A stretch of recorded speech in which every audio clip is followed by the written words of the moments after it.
So hey welcome back. আজকের কিন্তু আবার আমরা চলে এসেছি বিকম ফার্স্ট সেমিস্টারের গুরুত্বপূর্ণ একটি চ্যাপ্টার নিয়ে। চ্যাপ্টারের নাম কিন্তু হলো ইনভেন্টারি ভ্যালুয়েশন। আজকের কিন্তু আমরা করব ইনভেন্টারি ভ্যালুয়েশনের মাত্র একটা অঙ্ক, প্রিভিয়াস ইয়ারের অঙ্ক, খুবই ইম্পর্টেন্ট অঙ্ক। এবং যে অঙ্কটা আমরা করব বসু অ্যান্ড দাসের যে প্রবলেম বুক রয়েছে, ফাইন্যান্সিয়াল অ্যাকাউন্টের যে প্রবলেম বুক রয়েছে সেই বই থেকে।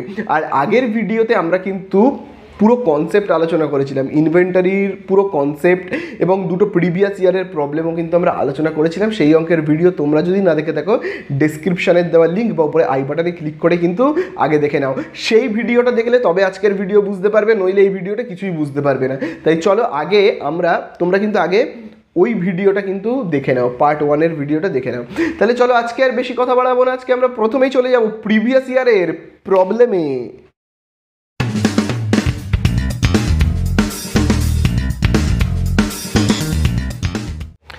তো দেখো, আমরা যে অঙ্কটা দিয়ে আজকে স্টার্ট করব, অঙ্কটা তোমরা স্ক্রিনের উপরে সবাই দেখতে পাচ্ছ। দেখবে লেখা রয়েছে mister Rehman's financial years end 31 March 2023, but actual stock is not taken until following, কি বলে দিয়েছে, আনটিল দ্য ফলোয়িং 8 এপ্রিল 2023। ঠিক আছে, এবং 8 এপ্রিল 2023-এ স্টকের ভ্যালু দেখবে কত বলে দিয়েছে, 12,500।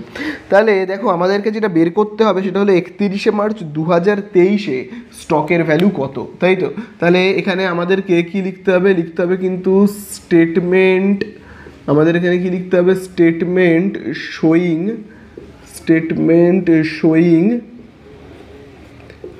শোয়িং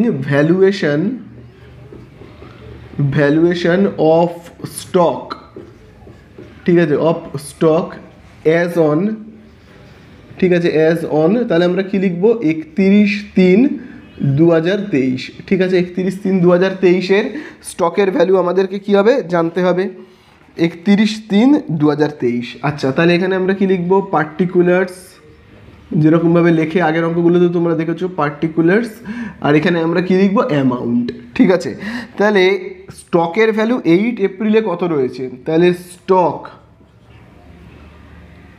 তাহলে দেখো আমরা স্টকের ভ্যালু, স্টক অ্যাজ অন, ঠিক আছে, 8 এপ্রিল, তাহলে এপ্রিলের 8, 2023 এই দিনে স্টকের ভ্যালু দেখো কত রয়েছে, বইয়ের মধ্যে কিন্তু বলে দেওয়াই রয়েছে 12,500। তাহলে এখানে আমরা কত লিখবো, 12,500। এবার তোমরা সবাই জানো এই স্টকের সঙ্গে আমরা কি করি, আগের ভিডিওতেই তোমাদেরকে বলেছিলাম এই স্টকের সঙ্গে আমরা কি করব, সেলস থাকলে সেগুলোকে আমরা যোগ করব। তো দেখো এর দাগে কি বলেছে, এর দাগে দেখবে বলে দিয়েছে sales are entered in the sales book. ঠিক আছে, মানে সেলস বুকে কি যা সেলস হয়েছে সেগুলোকে কি এন্ট্রি করা হয়েছে on the same day as dispatch.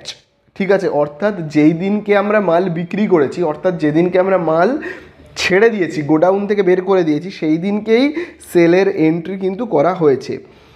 And Returns inward বুক, এবং যে পরিমাণ মাল আমরা পাঠিয়েছিলাম সেই পরিমাণ মাল আবার ফেরতও এসেছে, যেটাকে আমরা রিটার্ন বুকেও আমরা কিন্তু লিখে ফেলেছি। The day of the goods are received back, যেই দিনকে মাল ফেরত এসেছে সেই দিনকেই কিন্তু আমরা মালগুলোকে রিটার্ন বুকে কিন্তু এন্ট্রি করেছি। তাহলে দেখো এখানে যেহেতু কোনো অ্যামাউন্ট লেখা নেই, তাহলে সেটাকে আমরা কিন্তু লিখবো না। তাহলে ব্যাপারটা কি হলো, কিছু পরিমাণ মালপত্র পাঠানো হয়েছিল, গুডস যেদিনকে পাঠানো হয়েছিল সেদিনকে লেখা হয়েছিল, আবার সেই মাল ফেরত চলে এসেছে। তাহলে যে পরিমাণ জিনিস গিয়েছিল যদি ফেরত চলে আসে তাহলে আর লেখার দরকার নেই, তাই না।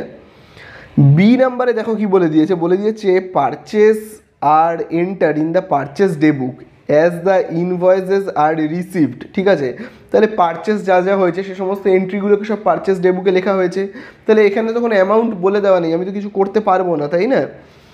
সি এর দাগের পয়েন্ট কিন্তু প্রচণ্ড ইম্পর্টেন্ট। দেখো কি বলে দিয়েছে, sales between 31 March 2023 and 8 April 2023, মানে সেল হয়েছে 31 মার্চ থেকে 8ই এপ্রিলের মাঝামাঝি সময়ের মধ্যে কি হয়েছে, সেল হয়েছে। ঠিক আছে, অ্যাজ পার সেলস ডে বুক, যেগুলোকে সেলস ডে বুকে অ্যান্ড ক্যাশ বুক আর কত বলে দিয়েছে, 860। ঠিক আছে, তার মানে 860 টাকার বিক্রি বাট্টা হয়েছে কোন সময়কালে, 31 মার্চ থেকে শুরু করে 8ই এপ্রিলের মধ্যেকার সময়ের মধ্যে। ঠিক আছে, তাহলে চলো সেটাকে আমরা এখানে লিখে ফেলবো। তাহলে এখানটাতে আমরা কি লিখবো, অ্যাড লিখবো আমরা কি, সেলস বিটুইন, সেলস বিটুইন, তাহলে কোন কোন সময়ের মধ্যে হয়েছে, 31শে মার্চ 2023 টু কত হয়েছে, 8/4/2023, এই সময়ের মধ্যে কিন্তু বিক্রি হয়েছে। তাহলে কত বিক্রি হয়েছে এই সময়ের মধ্যে, খুব ভালো করে কিন্তু তোমরা দেখবে, 860। তাহলে এখানে আমরা কত লিখবো, 860, বোঝা গেল।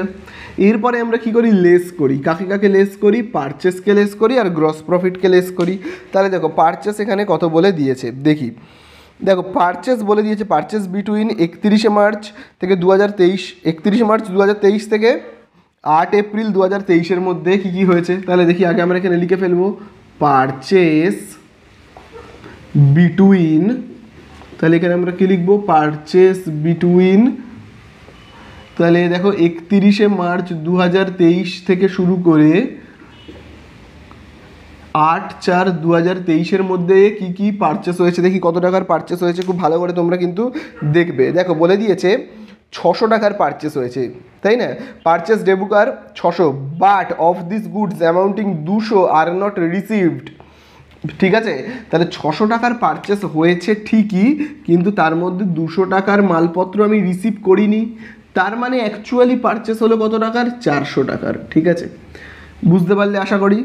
লাস্ট আমরা যেটা লেস করব সেটা হলো কি, গ্রস প্রফিট। ঠিক আছে, তাহলে আমরা কি লিখবো, লিখবো কিন্তু গ্রস প্রফিট। ওকে, তাহলে চলো আমরা এবারে গ্রস প্রফিটকে বিয়োগ করবো। এবার দেখো গ্রস প্রফিট কত বলে দিয়েছে, খুব ভালো করে কিন্তু তোমরা দেখবে। দেখো গ্রস প্রফিট কত বলে দিয়েছে, গ্রস প্রফিট কিন্তু বলে দিয়েছে rate of gross profit is 33 পূর্ণ দেখো 1/3% অন কস্ট। এই জায়গাটায় কিন্তু তোমরা দাগ দেবে, যে জায়গাটাতে দেখবে বলে দিয়েছে, খুব ভালো করে দেখবে, 33 পূর্ণ 1/3% অন কস্ট, দেখবে অন কস্ট। তাহলে অন কস্ট মানে কি, কস্টকে আমরা ধরে নেব কত, কস্টকে কিন্তু আমরা ধরে নেব 100, অর্থাৎ কোনো জিনিস তৈরি করতে খরচ হয়েছে 100, তার উপর লাভ করছে কত, 33 পূর্ণ 1/3, তো এই 33টাকে না বাদ দিয়ে দেবে, এটাকে ধরবে না, শুধু এইটুকুনিকে দেবে। এইটাকে না ধরলেও কিন্তু আমরা অ্যান্সার পেয়ে যাই, আর এটাকে যদি ধরে করি, এই 33টাকে যদি আমরা ধরে নিই না, তাহলে কিন্তু অঙ্কটা অনেক জটিল হয়ে যাবে, শুধু এইটুকুনিকে ধরে নেবে, এই যে 1 আর 3। ঠিক আছে, এরকমভাবে ভাববে। আচ্ছা, তাহলে দেখো লেখা রয়েছে কত, 33 পূর্ণ 1/3 অন কস্ট। তাহলে ব্যাপারটা কি দাঁড়াচ্ছে দেখো, এই যে 3টা, এই 3টা হলো কি বলতো, কস্ট, এই 3টা হলো কস্ট। ঠিক আছে, আর এই যে একটা দেখতে পাচ্ছ তো, একটা, এই একটা হলো কি বলতো, প্রফিট। মনে রাখবে এই একটা হলো কি, প্রফিট। তাহলে এখানে আর এইগুলো করার কোনো দরকার নেই। ঠিক আছে, তাহলে এই 33টাকে বাদ দিয়ে দাও, বলে দিয়েছে 33 পূর্ণ 1/3 অন কস্ট, তার মানে কস্ট ধরে নেবো এইটাকে, এটা হলো কস্ট, এটা হলো প্রফিট। তাহলে কোনো জিনিস তৈরি করতে 3 টাকা খরচ হয়েছে, বিক্রি করছি 1 টাকা লাভে, তার মানে আমি বিক্রি করছি কতই, আমি সেল করছি কতই, আমি সেল করছি কিন্তু কত, 3 আর 1 যোগ করে কত হবে, 4-এ, তাই না। তাহলে আমি সেল করছি কতই, 4-এ, তাহলে 4, সেল মানে হলো 4। আর এখানে দেখো সেল মানে কত দেওয়া আছে, এইখানে দেখো এই যে সেল মানে কত দেওয়া রয়েছে, 860, তার মানে 4 আর 860 একই জিনিস, তাই তো, 4 আর 860 কি একই জিনিস।